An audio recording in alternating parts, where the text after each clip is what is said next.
Welcome back, everybody. James Bouligny here for Hoops. It is the state tournaments. We've had the girls' games go on. We had the boys' games go on. Our man Ryan Chavez is actually there, and he's in studio. Ryan, how are we doing today?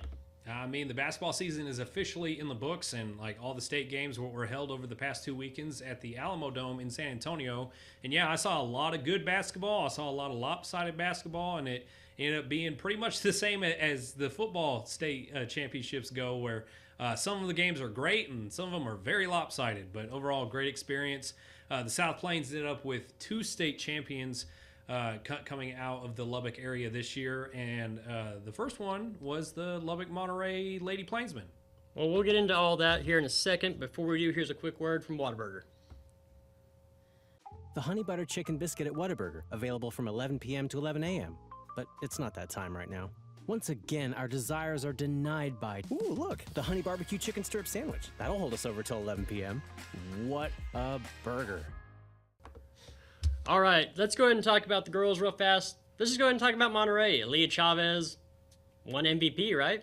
Yeah, she actually did win the MVP of that game. I think she finished with 19 points. The Lady Plainsmen won big over Liberty Chapel Hill in the end.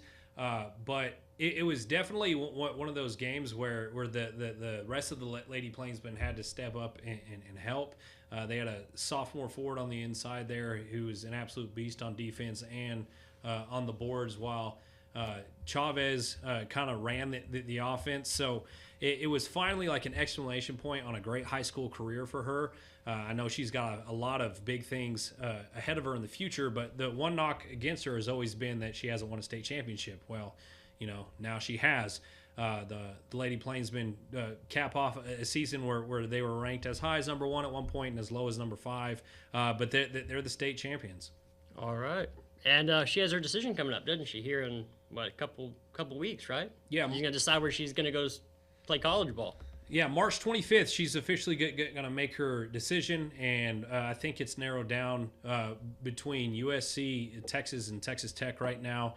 Fingers crossed for that she comes and she stays home and stays a Red Raider. But I don't know, man. Like, I have it in my gut. I just have a feeling that she's going to go with a Nike school, which means that she's probably going to be a Longhorn. But we'll see, But more news for her, more accolades announced today. She is the Naismith Girls High School Player of the Year. So congratulations to Aaliyah Chavez. Yeah, she was down there at the Moody Center. I saw on Twitter somewhere. She was at the Moody Center in Austin a few weeks ago. Let's go ahead and talk about the boys' results here. Jayton played, and they've had a fantastic run of athletics. They won state football, 45'd them, and kind of ran it all over them there at San Antonio. Yeah, so they are the defending state champions for 1A basketball, and they entered this game heavily favored, and they should have been. Their defense is elite. At one point in the first half against Bryson, they held Bryson 0 for 20 from the field. They went on a 28-point scoring run, 18 points to in the first quarter. But yeah, the halftime score was like 38-3 in that one, so that one was over early. Lots of the bench players got a lot of playing time, and it even seemed like they looked to be what would be like JV guys were playing a lot of the fourth quarter. But they ended up winning 70-38 in that matchup. So back-to-back state champions. Colt Gentry actually won the MVP in that contest. He finished with 24 points. He was an absolute force in the first half. Didn't really see the floor much in the second, but of course they didn't really need him. But yeah, he's a junior. Bodie Ham, he was another big contributor yesterday. He had 12 points in the win. He's also a junior. So, James, you're looking at the actual birth of a dynasty, and I almost guarantee you that next season is going to be the exact same as this one.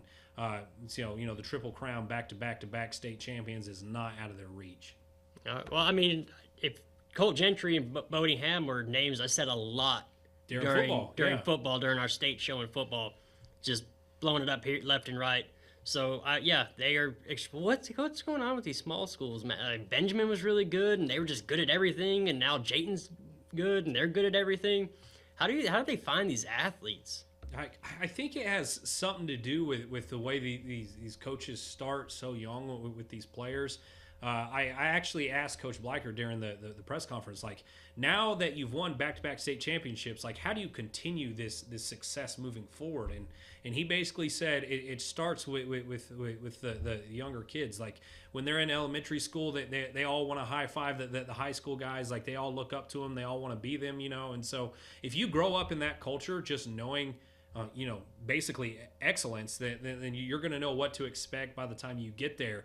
And like it's always effort, especially at the small school level, James. Like you know that more than anyone, coming from Cristobal. Like these guys have to play both sides of the ball in football, and of course they have to hardly ever get subbed out when they're playing sports like basketball. So if you don't have the effort and the work ethic, then you can't build a program around that, right? But especially that's definitely the six man. Exactly, yeah, and that's not a problem at Jayton. That's what Coach Bleicher said.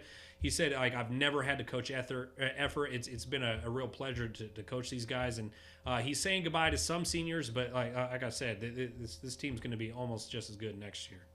All right. Well, congratulations to Jayton Jaybirds. Yep. Right? Jayton Jaybirds. All right. What about 2A, 3A? Turkey Valley. Okay, yeah. So Lubbock actually had another school there too, like just out of Turkey Valley High School down there, just east of Lubbock, near the border there, up in the Panhandle. They ended up losing their matchup, but it was close until it wasn't. Like the 3-point shooting was absolutely insane from Perrin Witt. They basically took every advantage that they had. So they, like, in the first half, they would drive inside and then kick it out, and those threes weren't falling. While that was happening, Turkey Valley was keeping up. In the second half, it turned a little bit different because Turkey Valley was trailing. They had to start taking more threes, which isn't really their game anyway. And so if they missed, then Perrin would punish them with a three of their own. And I think that they got within 8 points at one point in the second half, but then 3 threes later, it's back to 17 with less than 3 minutes to go. It's just not gonna end up in your favor. So they end up losing that one 65-46. But hey, what an effort even making it there. This is the first time they've had a playoff run like this, and I know for a fact that they're going to be back. That there's a bunch of young guys on that team, and like it just truly spells out how hard it is to win state games. And like from the Concho Valley's perspective, we know all about that. Wall makes it to the regional final or the state semifinals, year after year after year, and they always have to run into a powerhouse at that point, and so it's hard to win those state games. I mean, no, I saw it kind of with the Cristobal basketball team, or Cristobal Lady Girls this year, Lady Cougars this year, was they played Miles in that first round, and then they went up and played into just a gauntlet of teams. I know they ended up playing Farwell. Their nemesis. And then they played a tough team before that. So, and then some teams didn't quite have that same path. And I mean, you've kind of said it, when you got to play these teams anyway if you're going to get to state. Mm-hmm. And yeah. But I feel like that's when we see the most lopsided matchups, like that Jayton Bryson game. It was not even, right? So the state semifinal for the Jaybirds, or even the regional final against Erie County, was much closer, right? And so the way the brackets are set up and the way that the regions work, sometimes like the actual state games are played before, because kind of like with Wall and Gunter in football. Well, exactly. It just almost seems like Bryson had a bit easier path to get to the state game, and once they got there, those lights were way too bright. Well, either way, I don't think there's any way you can alter it to make it any more fair. I just think you just kind of have to. It's just population centers, man. It's just San Antonio and Houston just haven't been as up to snuff in some of these sports as the Metroplex. Dallas, Metroplex area has, or in basketball, even the Concho Valley and the Panhandle. Like there's a bunch of powerhouses in the Panhandle in basketball. So I don't think there's any way to fix it. It's just that's the way it's going to be. And maybe it doesn't need to be fixed. Maybe teams just need to realize that this is going to happen, and they just got to go win. The only thing I would add is a shot clock. That's all I got to say. I thought they were going to. I thought I heard something at the end of the year last year that they were talking about putting a shot clock in for a high school. So I agree. Yeah, I thought they were talking about it, but yeah, I think I agree. But that's all they've been doing is talking about it. I mean, it wouldn't be the worst idea in the world to do. Yeah, it would. But overall, man, it was a super successful basketball season. Of course, we got the Cover One awards coming up. I think that Paul Harris is going to have the girls list ready to go within the next week, and the boys list probably the week after that. But I don't know, James. Like, before we get into the Carpet Player of the Week, just give me your overall thoughts on this basketball season. Well, before we do that, let's go ahead and hear a quick word from Jim Bassford.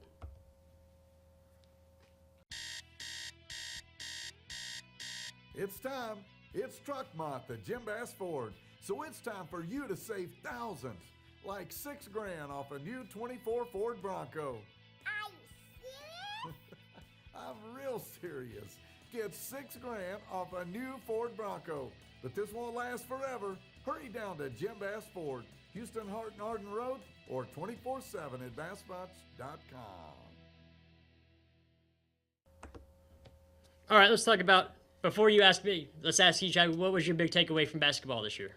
I did not realize how good the Panhandle and the Lubbock area was at basketball. So, like, this was the first step out of my own comfort zone. It's only the third year I've been covering basketball in general, but first year outside of the Concho Valley. And so just seeing, just the level of competition, especially on the girls' side, it just seems like the best basketball in the state is always going to be coming out of the South Plains or the Panhandle. Right. Basketball. I had a good time this year. I didn't get to cover near as much as I wanted to, but I had, I kept building relationships with coaches, and obviously Cristobal played really well, and I'm really happy for them and really happy for Hallie to go to ASU. That's a great, that's great. And a couple coaches that moved around in the Contra Valley, McSherry went to Ozona, and he had them playing extremely well, and I was happy to see them, and I was happy to see a couple of coaches just have success this year. Coach Butts and Miles for the boys, 2 1-point victories, and had a 7-man team, and he's always done that. He's always had kind of a small team and just plays fast and just a lot of fun. And yeah, basketball was fun this year, and I enjoyed covering it. I enjoyed having Yumi and Paul. Paul's out today, and Nick. Oh, and Nick. And Nick. Sorry about that. And Nick, yeah, Nick was great too. I mean, he had a lot of coverage for us too. I remember we spoke outside Central, and he was trying to get into, what game was it? I'm pretty sure that was like Olton or something. Olton like or that. Post, Yeah. And he was like, "Oh, the superintendent's giving me some hell here," and it's just because South Plains Live was kind of new, and we didn't really have much of a footing, and it's like, dude, we're giving you coverage. Give us a break. Just let us in. Well, and he did, and Olton had a pretty good playoff run, and so I think they know who we are now. But before I forget, James, I do want to give a shout out to two of Lubbock's bigger programs, the Friendship Tigers and the Estacado Matadors. Friendship made their deepest run in school history this year. They made it all the way to the regional finals. They ended up falling in that matchup, but they lost to the eventual state champion, Denton Geyer. I say that. I just think that they're far and above one of the better teams. Of course, they don't play until tomorrow, but that one should be pretty good. And then, of course, the Estacado Matadors, they made it to the state semifinals, one game away from that state game appearance. And if it would have been any year besides this year, that would have been a state tournament appearance, right? And, of course, the new format this year. But, yeah, congratulations to both those programs on such amazing years. All right. Speaking of congratulations, we're going to get into our Carpet Tech Players of the Week. Before we do, here's a quick word from Carpet Tech. My name is Cade Simmons. I'm the site manager here in San Angelo. What matters to our customers, I believe, is what we say is CT quality, CT experience, just making sure their needs are met, taking care of their home like it was ours. You just have to keep thinking of, it's never the wrong time to do the right thing. So just making sure you're taking care of what needs to be taken care of, and just knowing that they can rely on us, I think, matters to them a lot. All right, Chadwick, you were at both state games for Monterey and Jayton. Go ahead and introduce our Carpet Tech Players of the Week for both the boys and the girls. All right, for the girls, of course, we're going to give it to Aaliyah Chavez. She really is the heart and soul of this she needs more Lady trophies. Plainsmen team. Yeah, I know she doesn't need another honor at this point, but the team really doesn't work without her. She ended up finishing with 19 points, which is a little bit lower on her end. Kind of had a bit of an off shooting day. Yeah, she averages 50 a game. Well, but when you're double and triple team the entire game, the fact that you still get 19 points, and of course that just leaves it just leaves her teammates open to hit shots of their own, and she finally claimed that state championship. So she definitely deserved it on the girls' side. And on the boys' side, it's going to have to be Jayton's Colt Gentry. He was an absolute force in that first and second quarter on both ends of the floor. I think he ended up with 4 steals in the contest to go along with his 24 points. It's just like what the Jaybirds have been able to do in basketball last year and now football and basketball this year is nothing short of outstanding. And I think that Jayton might turn into like the next like little run that schools like Benjamin had. All right. We're not giving out trophies, by the way. I put that bill, and we're not doing trophies this year. Let's talk about some spring sports coming up. We got the Angelo Relays coming up for track. I've seen some tennis that they're starting to put some tennis teams together out there, and golf. What else is there, Chadwick? Other than track, of course, we got baseball and softball. That's what I was getting at. Hasn't started yet, but they're in the midst of their non-district schedules. The Wall Hawks are going to be an absolute force again this year. Expect them to make a deep playoff run. Hopefully they won't have a stumble in the second round like they did last year with that weird coin flip 1-game series. But I understand it though. Yeah, oh yeah, and their opponent at the time made the right decision. But I expect the Wall Hawks to make another state run. Of course, they made it to the state tournament 2 years ago. And this season, I don't expect anything different. Having guys like Gunnar Dillard on your team, who's already an Oklahoma commit, he's going to play catcher for the Sooners. But other than that, Central Baseball looks to take another step forward, and Lakeview Baseball made a playoff run last year for the first time in a long time. I'm interested to see where they end up this year. Of course, they have a new head coach out there, but then. Yeah, on the Lubbock side of things, expect big things from schools like Lubbock Cooper. They're always really good at baseball, and then of course we got Friendship and Monterey who always give the Bobcats their best. But I'm super excited for baseball, and I know I'm kind of leaving out softball a bit, but there's still going to be some good. Softball to be played. The Friendship Lady Tigers are always really good at softball, and the Wall Lady Hawks are going to be a force to be reckoned with this year as well. Oh, that's the thing too. It's not just going to be high school. We got ASU baseball and softball playing extremely well. The number 2 Rams and the number 5 Ram Bells. ASU has a chance to do something pretty special this year if they both just keep on this path. We could see two different teams headed to the national. Or the College World Series. No, even tennis last year played extremely well and went extremely deep. So I'm excited for all those programs there. And I've talked to James Reed a couple times, and I just kind of think they know what they're doing there with sports. They seem to have pretty good programs all around. Well, for those, Coach Travis Scott with Ram Bells softball, he's been there, done that, and he's taken them back to the glory days. And meanwhile, Kevin Brooks won a national championship 2 years ago, national runner-up last year, and I don't see them losing before the national championship again this year as well. So. No, Guerrero's back, and they've got a really good team there at ASU. But this has been Cover 1. Our last basketball show. We might do a couple shows for Angela Relays that are coming up, and we'll keep you on your toes. But until then, for Ryan Chadwick, I'm James Bouligny. We'll see you later.